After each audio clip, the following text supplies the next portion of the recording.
Welcome back to our channel programming C में। आज का हमारा टॉपिक है एरे। इस टॉपिक में हम लोग कवर करेंगे 1D array, 2D array and matrix computations. तो सबसे पहले हम जानेंगे एरे क्या होता है। Array is basically a derived data type. So हम इसकी एक डेफिनेशन देख लेते हैं कि क्या एरे की डेफिनेशन होती है। It is a fixed size sequence collection of elements of same data type. Array में हम बेसिकली सेम डेटा टाइप, एक ही डेटा टाइप के वैल्यूज को इसमें स्टोर करते हैं।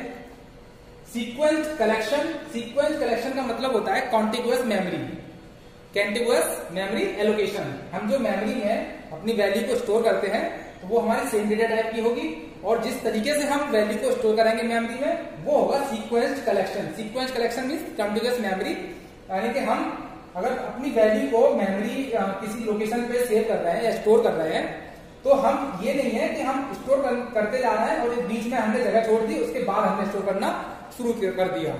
तो ऐसा नहीं होता है। इसमें हम जब भी वैल्यू को स्टोर करेंगे एरे में तो वो एक सीक्वेंस्ड कलेक्शन होगा। सीक्वेंसली हम अपनी वैल्यू को एरे में स्टोर करते चले जाएंगे। ठीक है। अब देखिए एरे का यूज हम क्यों करते हैं। अगर मान लीजिए हमारे पास एरे नहीं होती या फिर एरे का हम यूज ना करें, तब हम अपनी वैल्यू को किस तरीके से स्टोर करेंगे या किस तरीके से इनिशियलाइज करेंगे। तो मान लीजिए कि हमारे पास कुछ 50 अराउंड स्टूडेंट्स के रोल नंबर्स हैं।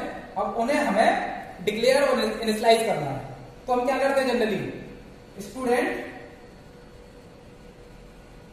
रोल नंबर, हमें क्या करना है 50 स्टूडेंट्स के रोल नंबर को डिक्लेयर और इनिशियलाइज करना है। तो हम जनरली कैसे करते हैं, अगर हमारे पास एरे ना होता तो हम किस तरीके से करते हैं। हम करते int student roll number 1, int student roll number 2। तो अगर इस तरीके से करते चले जाते तो हम कहां तक करते, इंट स्टूडेंट रोल नंबर 50। तो इससे क्या होता है, हमारे पास 50 डिफरेंट स्टेटमेंट्स होते, डिक्लेरेशन होते, जिनमें हम 50 स्टूडेंट्स के रोल नंबर को इनिशियलाइज करते हैं। तो ये क्या होता है, डिफिकल्ट टास्क हो जाता है कि हमें 50 स्टूडेंट्स के रोल नंबर को इसमें एडजस्ट करने में या मैनेज करने में काफी हमारा प्रॉब्लम फेस करनी होती कि हमें ये 50 रोल नंबर किस तरीके से एडजस्ट करने हैं। अगर मान लीजिए हम इसके स्थान पर एरे का यूज करें तो एरे के लिए हम क्या करेंगे, simply data type integer and array name. तो एरे नेम हमने क्या ले लिया, स्टूडेंट रोल नंबर यानी कि SR। ये हमने क्या ले लिया, वेरिएबल नेम यानी कि एरे नेम। अब हमें 50 स्टूडेंट्स के रोल नंबर को डिक्लेयर करना है और उन्हें इनिशियलाइज करना है। तो हम क्या करेंगे, सिंपली इस तरीके से हम एरे डिक्लेयर कर देंगे। तो अब यहां पे क्या होगा, ये डेटा टाइप हो गया, ये एरे नेम यानी कि वेरिएबल नेम या एरे नेम। ठीक है। इसके बाद ये हो गया आपका एरे साइज। एरे साइज या फिर इसको कह सकते हैं हम index number. Index number like integer SR 0, क्योंकि हमारा जो एरे है वो इनिशियलाइज कहां से होता है, 0 से, 0 to 49। तो that is index number. Okay. तो हम एक बार इसका देख लेते हैं किस तरीके से हम इसको मेमोरी में एरे को वैल्यूज को स्टोर करते हैं। तो जनरली हम क्या करते हैं, सबसे पहले हम हो गया हमने किया यहाँ पे इंटीजर डेटा टाइप हो गया, एरे नेम एंड 5। ये हो गया हमारा एरे का साइज। ठीक है। अब हमको क्या करना है, अब मान लीजिए कि हमारा जो इंटीजर वैल्यू है वो 2 बाइट की स्टोरेज देता है। तो हम उसे अब मेमोरी में क्या करेंगे, इनिशियलाइज करेंगे। तो स्टार्टिंग जो मेमोरी लोकेशन है वो 500 से स्टार्ट हो रही है, हम ये मान के चलते हैं 500, देन 502, देन 504 एंड देन 506। ठीक है। तो अब हम क्या करेंगे कि ये हमारी लोकेशन होगी, मेमोरी लोकेशन। अब हमको इसमें क्या करना है, SR 0, क्योंकि हम 0 से ही एरे को इनिशियलाइज करते हैं। तो हमारे SR 0 आ गया। अब इसमें जो वैल्यू होगी वो हमारी यहाँ पे स्टोर हो जाएगी 500 लोकेशन पे। Next sequence collection of element, यानी हमें किसी भी वैल्यू को एरे के माध्यम से अगर मेमोरी में स्टोर कराना है तो हम क्या करेंगे, सीक्वेंसली करेंगे उस काम को। तो अब 500 में कर दिया, अब हम क्या करेंगे 502 में, तो यहां पे आ जाएगा SR1। ठीक है। अब चूंकि सीक्वेंसली करना है तो हम अब ऐसा नहीं करेंगे कि इस ब्लॉक को या इस मेमोरी लोकेशन को छोड़ दें और यहां पे वैल्यू को स्टोर कराते हैं 506 पे, कभी नहीं। हम क्या करेंगे, सीक्वेंसली करना है, कॉन्टिन्यूअसली करना है। तो SR2 देन SR3। तो इस तरीके से हम क्या करेंगे, अपनी एरे की वैल्यूज को मेमोरी लोकेशन पे सेव करते चले जाते हैं, स्टोर करते चले जाते हैं या इनिशियलाइज करते चले जाते हैं। ठीक है। और ये हमारे क्या हो गए, इंडेक्स नंबर। ये हमारे क्या हो गए, इंडेक्स नंबर। तो इस तरीके से हम क्या करेंगे, अपने हर एक वैल्यू को, एरे की वैल्यू को किसमें स्टोर करते चले जाते हैं, अपनी मेमोरी लोकेशन पे एरे के माध्यम से। जो एरे का इंडेक्स नंबर होगा, उस इंडेक्स नंबर पे जो वैल्यू होगी उसको हम एक पर्टिकुलर मेमोरी लोकेशन पे उस वैल्यू को इनिशियलाइज करते चले जाते हैं। ठीक है। तो ये तो हो गया हमारा एरे, कि एरे क्या होता है, उसकी डेफिनेशन हो गई, उसके बारे में हो गया। ओके। देन अब हम बात करते हैं 1D एरे की। 1D एरे को हम किस तरीके से इनिशियलाइज करेंगे।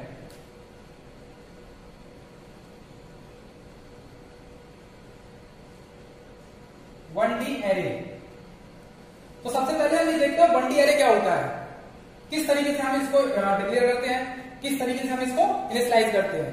तो सबसे पहले हम इसकी डेफिनेशन देखते हैं कि क्या होता है 1D array. So it is a list of items with one variable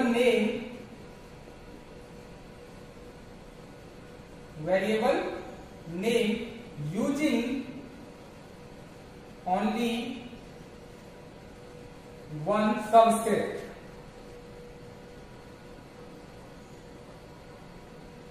तो it is a list of items.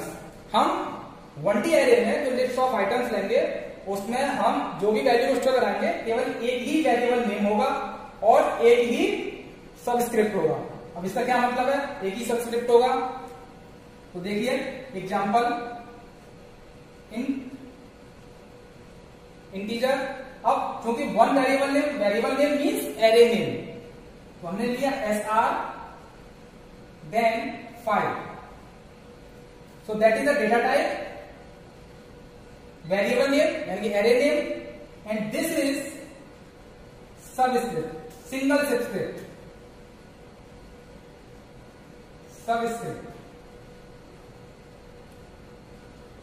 Okay. Then there is array size. अब array size है तो array size में होता क्या है, that can store a number of element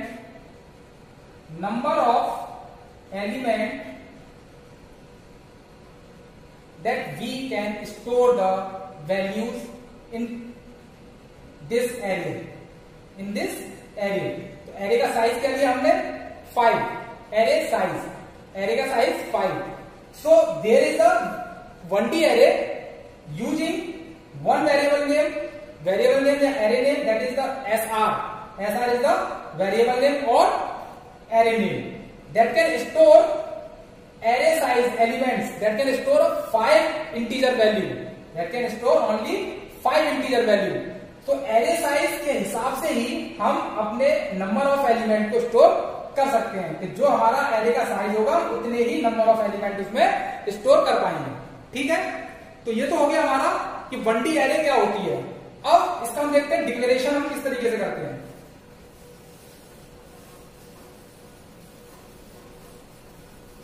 declaration of 1D array.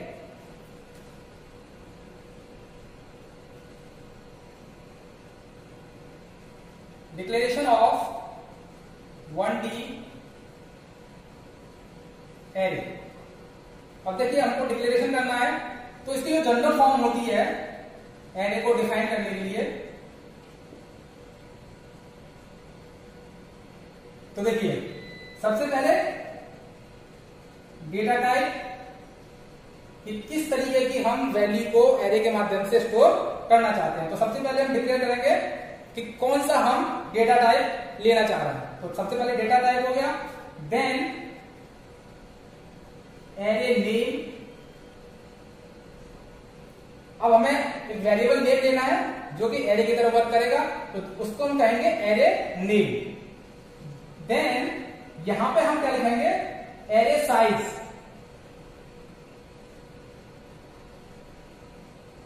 ये हो गया हमारा एरे साइज। अब इसमें हम एक वैल्यू लेंगे कि कितने एलिमेंट को हमें स्टोर कराना है, तो वो हमारा हो गया एरे साइज। अब देखिए ये तो जनरल फॉर्म हो गई हमारी। अब यहाँ पे हम क्या करेंगे, डेटा टाइप को डिफाइन करेंगे सबसे पहले, किस तरीके के हम डेटा यहाँ पे लेना चाहते हैं। इंटीजर लेना चाहते हैं इंटीजर, फ्लोट लेना चाहते हैं फ्लोट। ठीक है, तो ये हमारा इंटीजर हो गया data type. Then array name. अब एरे नेम आप क्या लेना चाहते हो, मैंने लिखा यहाँ पे AR। Okay, then array size, size भी हमें कितना 5। अब चूंकि एरे जो है किस तरीके से स्टोरेज करता है, जो उसका फर्स्ट इंडेक्स नंबर होगा वो होगा 0 to 4। तो 0 to 4 that is the 5 element that can store in array. ठीक है, अब इसी तरीके से अगर हमें फ्लोट में लेना हो, फ्लोट में अगर हमें एलिमेंट स्टोर कराने हो एरे के अंदर फ्लोट टाइप के, तो हम क्या करेंगे, AR सेम 5। तो ये हमारे क्या हो गए, इंडेक्स नंबर। इंडेक्स नंबर जो कि हमारे होते हैं 0 to n-1, और n is the array size. n is the array size. ठीक है, तो इस तरीके से हम अपने एरे को डिक्लेयर कर सकते हैं। अब मान लीजिए कि हमको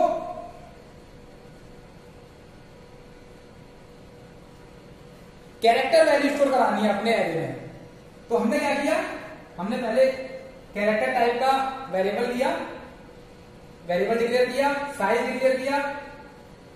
ठीक है, तो इसमें क्या होगा, ये 10 कैरेक्टर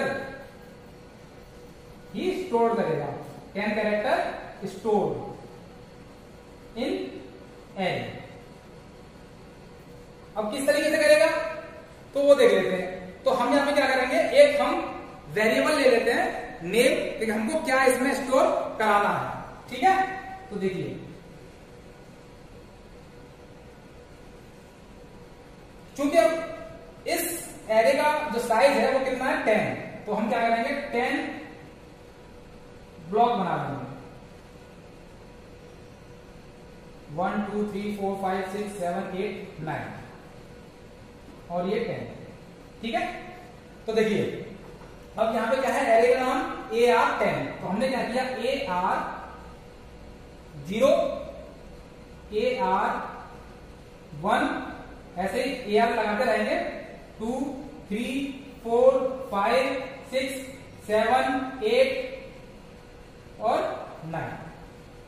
तो ये हमारा मेमोरी लोकेशन हो गई कि हम इस तरीके से अपने कैरेक्टर्स को इसमें स्टोर करा सकते हैं।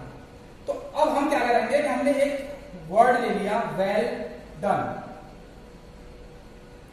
तो अब देखिए सीक्वेंसली हमको स्टोर कराना है, सीक्वेंसली। तो सबसे पहले वेल,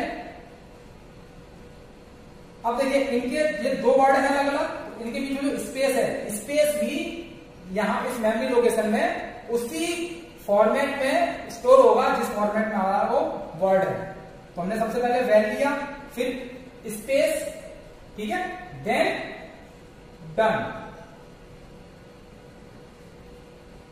तो इस तरीके से हमने अपने सारे कैरेक्टर जो थे वो हमने मेमोरी में सेव करा दिया, स्टोर करा दिया। अब हमें यहां से किसी एक कैरेक्टर को या और भी कई कैरेक्टर को हमें क्या करना है, एक्सेस करना। तो एक्सेस कैसे करेंगे, देखिए पर्टिकुलर एक मेमोरी लोकेशन का हमने क्या दे रखा है, इंडेक्स नंबर दे रखा है। तो हर एक का इंडेक्स नंबर है, तो हम चाहते हैं कि हमें ए ऑफ टू यानी 2 जो इंडेक्स नंबर है उसके कैरेक्टर को हमें एक्सेस करना है। तो सबसे पहले फाइंड करेंगे 2 का 0, 1 और 2, ठीक है। तो ये जो कैरेक्टर होगा वो यहां से एक्सेस हो जाएगा। तो इस तरीके से हम क्या करते हैं, अपने कैरेक्टर्स को भी एक्सेस कर सकते हैं और इस तरीके से हम अपने वेरिएबल्स जो भी वर्ड्स होते हैं उनके कैरेक्टर्स को स्टोर करा सकते हैं, फ्लोट टाइप की वैल्यू को स्टोर करा सकते हैं, इंटीजर टाइप की वैल्यू को स्टोर करा सकते हैं, ठीक है। तो ये तो हो गया आपका डिक्लेरेशन। अब हमें क्या करना है, इनिशियलाइजेशन। तो वो भी देख लेते हैं कि इनिशियलाइजेशन किस तरीके से करेंगे। इनिशियलाइजेशन हम बेसिकली 2 तरीके से करते हैं।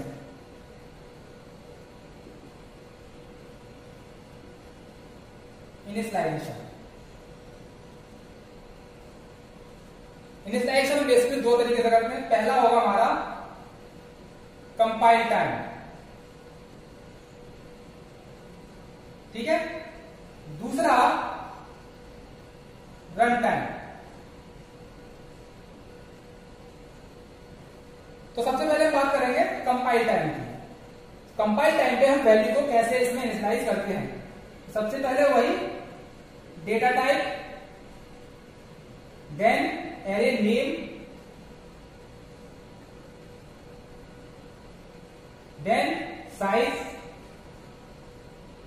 एंड यहां पे आपकी आ जाएगी वैल्यू। तो अब हम क्या करेंगे, यहां पे हमने डेटा टाइप ले लिया इंटीजर, एरे नेम ले लिया हमने ए, साइज हो गया हमारा 3, देन अब इसमें वैल्यू हो गई 1, 2, 3, ठीक है। तो ये तो हमारा होता है कंपाइल टाइम। जब हम कंपाइल टाइम पे अगर हमें वैल्यू को इनिशियलाइज करना हो तो हम इस तरीके से करेंगे, ठीक। अब हम बात करते हैं रन टाइम। रन टाइम पे हम कैसे अपनी वैल्यू को इनिशियलाइज एरे में करेंगे, ठीक है। तो ये देखते हैं, यूजुअली इनिशियलाइज लार्ज एरे,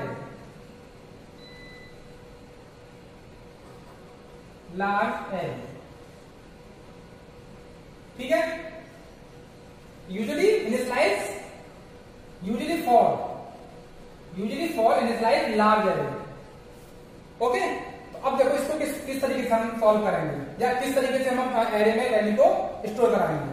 अगर मान लीजिए हमारे पास लार्ज एरे की बात कर रहे हैं, 50 स्टूडेंट्स के रोल नंबर्स को हमें क्या करना है, स्टोर कराना है। तो हम क्या करेंगे, इसमें एक फॉर लूप लगाएंगे, इंट आई इक्वल टू 0, क्योंकि हम एरे में 0 से और लास्ट n-1 तक जितने उसमें एलिमेंट है n-1 उतने तक हम स्टोर कराते हैं। तो 0 then I less than 50 I plus plus. अब हम क्या करेंगे, A R I equal to I plus. तो अब देखिए यहां पे हमने A R I equal to I plus 1 ये स्टेटमेंट हमने इसमें लिख दिया। अब हम क्या करेंगे, इस तरीके से लोकेशन बनाएंगे जिस तरीके से हमें अपनी वैल्यू को इसमें स्टोर कराना है। तो सबसे पहले हम क्या करते हैं, A R of 0 index number, और कहां तक, ए आर 49, ओके 49 तक हमने ले लिया।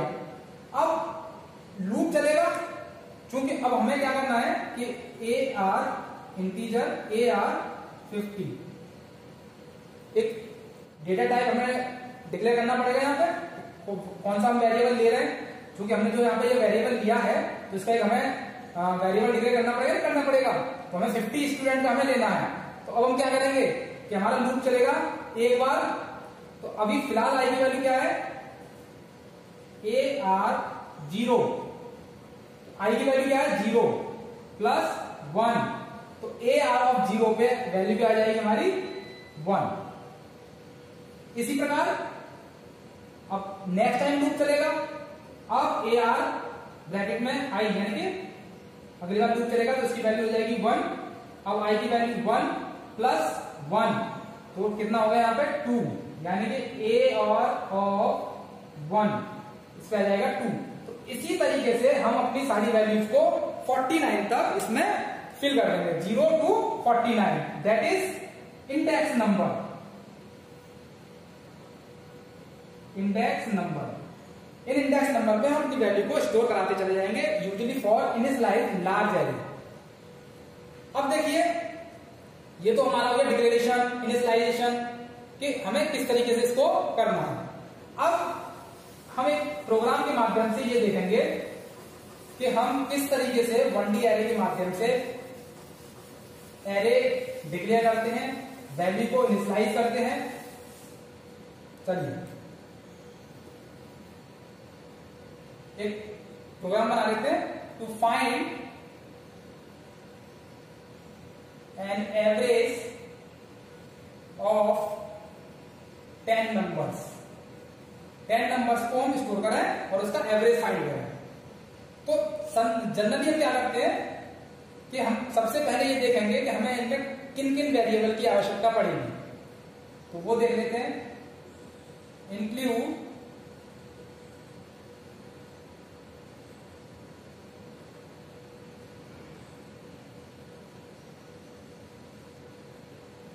stdio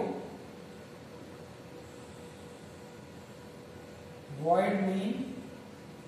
अभी आप यहाँ पे void mean, void का भी यूज कर सकते हैं और int का भी यूज कर सकते हैं। int यूज करेंगे तो आपको रिटर्न करना पड़ेगा आपको, ओके। देन तो सबसे पहले हम वेरिएबल डिक्लेयर करते हैं। क्योंकि हमें 10 वेरिएबल लेने हैं तो हम सबसे पहले क्या करेंगे, एक एरे डिफाइन किया हमने, देन आई डिफाइन किया, सम, क्योंकि हमें 10 वैल्यूज को ऐड भी करना होगा और शुरुआत में हमने उसकी वैल्यू को क्या इनिशियलाइज कर दिया, 0, ठीक है। अब जो हमने वैल्यू को ऐड किया है उसका हम क्या निकालेंगे, एवरेज। तो हमने एक वेरिएबल ले लिया एवरेज, इतना हो गया।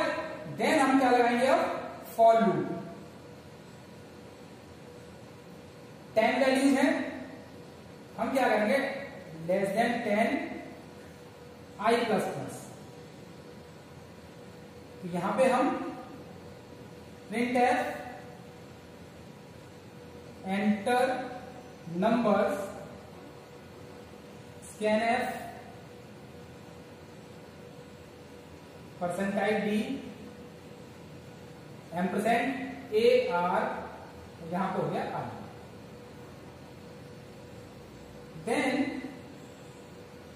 सम इक्वल्स टू सम प्लस ये हो गया AR I,